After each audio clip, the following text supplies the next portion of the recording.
Ministro da Administração Estatal, Tomás do Rosário Cabral, recebeu a autoridade local CIRA, atual o controle da implementação do projeto Programa Nacional de Desenvolvimento Suco, e a Suco CIRA.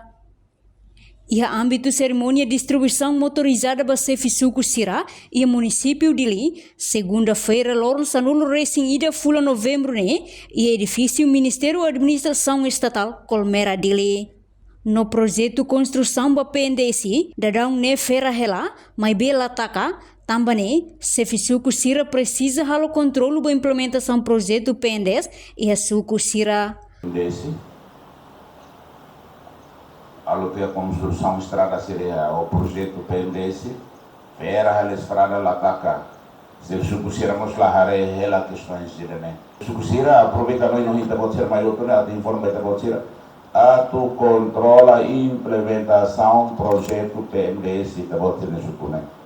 Também a diretoria e a serviço e da pode ser fato sobre manainat e da assunto da administração e da finanças e da assuntos sociais e da secretária atual o programa para ser suco. Se suceder no papel a gere administração e de suco.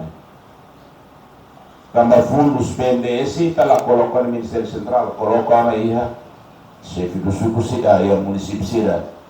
Se o suco tem que assumir responsabilidade para controle também. A verdade o projeto né, o programa né, o governo central né, mas a hora será dado, tama e competências da autoridade certa.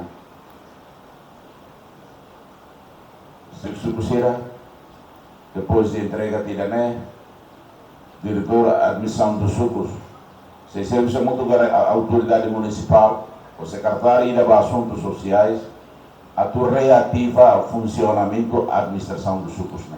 Portanto, CEF Suco tinha papel a a administração CIRA e Suco, também fundos PNDC, lá coloca e o governo central, mas bem coloca ona e Suco no município. Também, CEF Suco CIRA tem que tomar responsabilidade da questão controle. Reportagem Fifanha de Carvalho, Televisão Timor-Post. Janela informação ba Emohoto. Atua tem informação atual dia Clio. Kita haluha, haneham botão subscribe, like, halo comentário no Fahia Tutang ba media sosial Hoto.